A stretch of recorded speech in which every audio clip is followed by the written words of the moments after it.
Širom Evrope se aktivno trguje fudbalerima, tako da ta praksa nije izostala ni u Super Ligi Srbije. Posle veštih rivala moramo naći vremena za ostale klubove u najjačem rangu srpskog fudbala. Zanima nas kompletno stanje domaće transfer pijace. I pozdrav svima ljudi, dobrodošli na kanal Fudbalski Mikir. U današnjem videu se bavimo novom temom. Ovog puta prolazimo kroz najzanimljivije zimske transfere u Super Ligi Srbije. Istina je da naši timovi nemaju vrhunsku financijsku moć, ipak to ih ne sprečava da se pojačaju za nastavak sezone. Ako vam se sviđaju ovakvi videi, basa like i subscribe, znak podrške, izarite me na Instagramu fudbalski_Mikir. I sada možemo da pređemo sa samom temom ovog videa. Počinjemo od Banovog Brda gdje se dogodila smjena trenera, tačnije Igor Matić je otišao.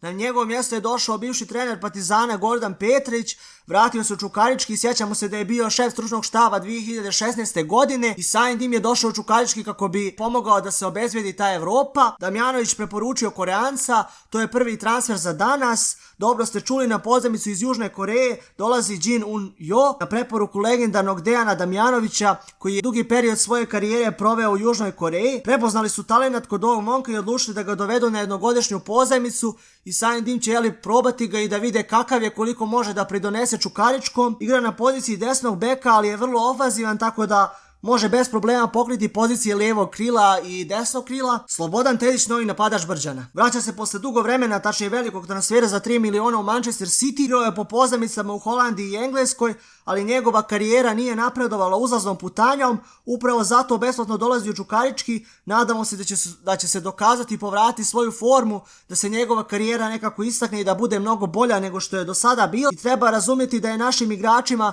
mnogo teško da se nametnu u Evropi trenutno, posebno kada prihvatite ponudu Manchester City, a tako mladi i neiskusni kakav je bio Slobodan Tedić. Jednostavno šetao se po pozajmicama i mislim da je i on znao da ne može dobiti preveliku šansu od Manchester City, ali eto, pokušao je da se nametne, ali izgleda da to nije bilo moguće. Tako da mu sada želimo puno sreće u Čukaričkom. Zilac pojačao napad Čukaričkog, napadač koji je prošao kroz razvojni put Charlotte iz Amerike. Radi se o velikom potencijalu koji može da postiže golove u Srbiji, što je i njegov glavni zadatak. U pitanju je Vinicius Melo koji ima samo 21 godinu i karijeru je počeo u čuvenom Internacionalu.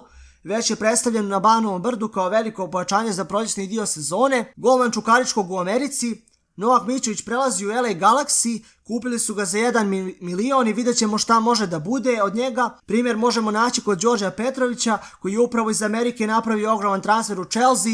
Veliko iznenađenje je to bilo za nas, pređe u drugi klub, a to je izgleda bio Chelsea. I eto, sada pravi neverovatne rezultate u Premier Ligi i vidjet ćemo koliko zaista može da se nametne tamo. I eto, da se vratimo na Novaka Mićovića koji može, možda neki sličan put da prati od Đorđa Petrovića, da napravi neku sličnu karijeru. Ali treba naravno imati dosta sreće i nadamo se da će Mićović moći da dobije adekvatan tretman u Americi. Prelazimo na IMT. Nikola Terzić ponovo u Srbiji. Bivši fudbaler Partizana dolazi u redove IMT-a, talentovani krilni napadač kojeg su se crnobeli lako riješili.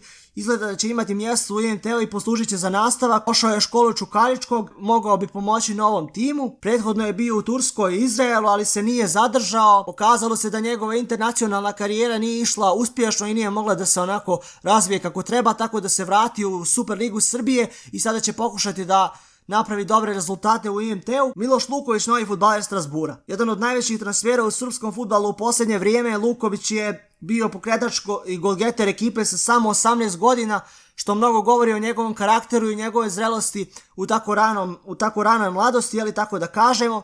Zaslužio je da ode u Francusku za samo 4,7 miliona, sa time što će biti na pozajmici u IMT-u do kraja sezone. Talentovan, posvećen, zreo napadač.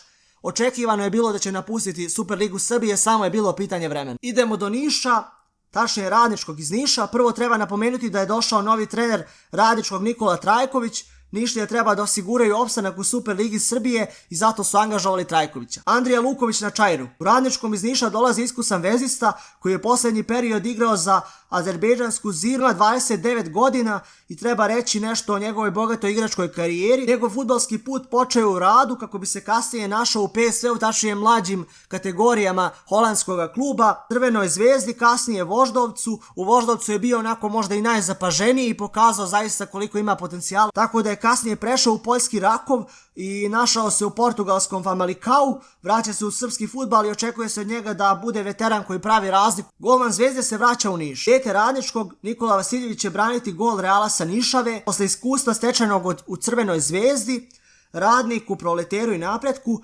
Spreman je bio za povratak na Čair, došao je kako bi pomogao timu za opstanak, radnički Jodovik imao kvalitetne golmane i Vasiljević je tu da nastavi tradiciju.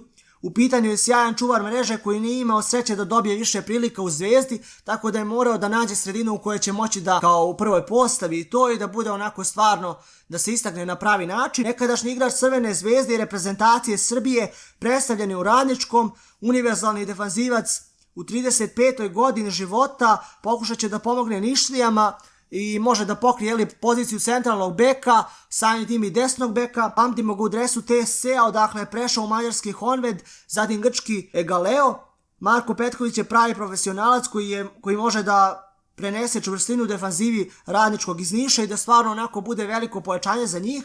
Želimo puno sreće Marku Petkoviću da pomogne Nišu i da napravi što bolje rezultate. I eto, to je bilo to što se tiče ovog videa. Ako vam se svidio video, bacite like i subscribe znak podrške. I to je bilo to što se tiče ovog videa. Sportski pozdrav!